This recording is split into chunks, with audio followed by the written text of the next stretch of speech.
नमस्कार दोस्तों। एक समय की बात है। भारत के एक छोटे से गांव के पास एक घना जंगल था। यह जंगल स्वर्ण वन के नाम से प्रसिद्ध था, क्योंकि कहते थे कि यहाँ की हर चीज में कुछ न कुछ जादू है।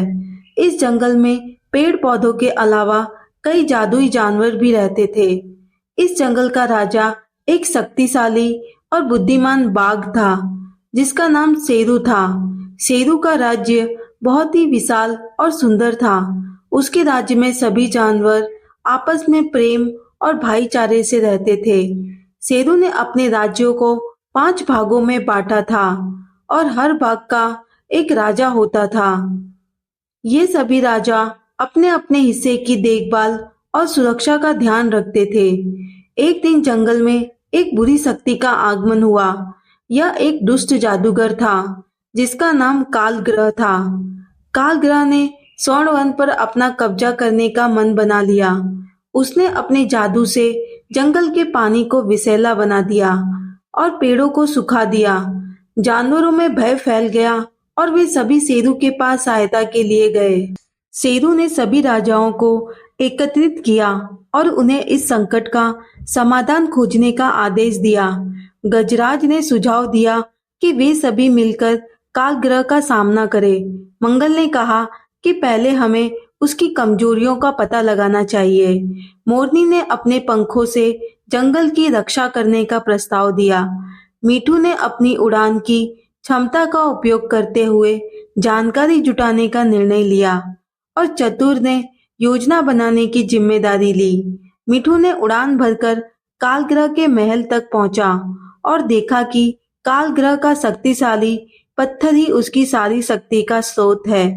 उसने तुरंत यह जानकारी शेरू और अन्य राजाओं को दी। चतुर ने एक योजना बनाई कि वे सभी मिलकर उस पत्थर को चुरा लेंगे। रात के समय शेरू, गजराज, मंगल, मोरनी, मीठू मिलकर कालग्रह के महल पर धावा बोला। गजराज ने अपने विशाल शरीर से महल के द्वार को तोड़ दिया। मंगल ने अपने कौशल से पहरेदारों को चकमा दिया। मोरनी ने अपने पंखों से कालग्रह का ध्यान भटकाया, जबकि मिठू ने पत्थर की दिशा बताई। चतुर ने अपनी चालाकी से पत्थर को चुराकर शेरू को सौंप दिया। शेरू ने उस पत्थर को तोड़ दिया, जिससे कालग्रह की सारी शक्ति खत्म हो गई। बिना शक्ति के कालग्रह भाग खड़ा हुआ और कभी लौटकर नहीं आया। स्वर्ण वन में फिर से हरियाली छा गई और जानवरों ने राहत की सांस ली। इस घटना ने स्वर्ण वन के जानवरों को एक महत्वपूर्ण सीख दी। मिलजुल कर ही और बुद्धिमानी से काम करने पर किसी भी संकट का सामना किया जा सकता है। शेरू और उसके राज्य के जानवरों ने मिलकर स्वर्ण वन को बचाया और वहां हमेशा के लिए शांति और समृद्धि का राज रहा। कुछ समय बाद स्वर्ण वन में एक और चुनौती आई। इस बार जंगल के बाहर से एक नया खतरा आया और यह खतरा इंसानों का था। पास के गांव के कुछ लोग जंगल में आकर पेड़ों को काटने लगे और जानवरों का शिकार करने लगे। स्वर्ण वन के जानवरों ने कभी सोचा भी नहीं था कि उन्हें इंसानों से खतरा होगा। शेरू ने फिर से सभी राजाओं को बुलाया और इस नए संकट से निपटने की योजना बनाई।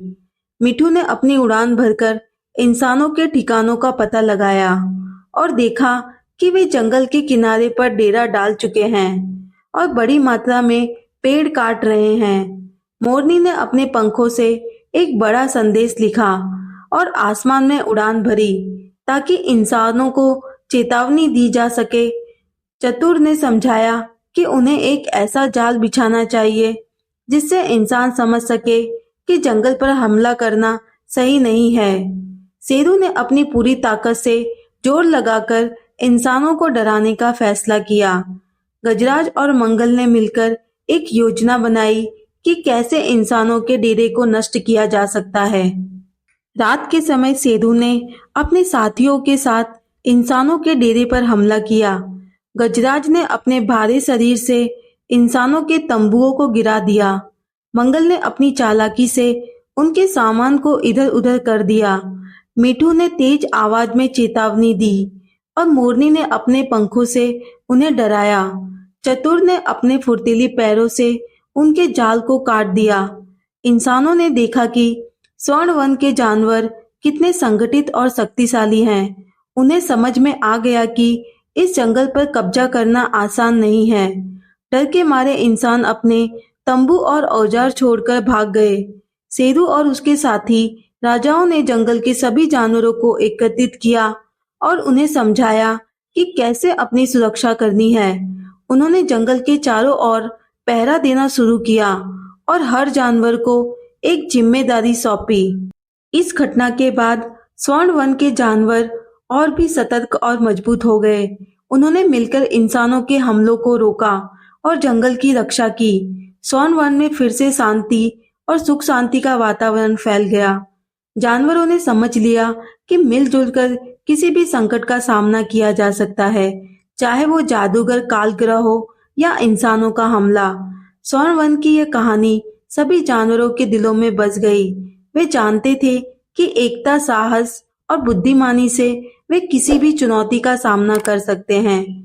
दोस्तों, इस प्रकार स्वर्ण वन की कहानियां पीढ़ी दर पीढ़ी सुनाई जाती रही और जानवरों ने हमेशा एकजुट होकर अपने घर की रक्षा की।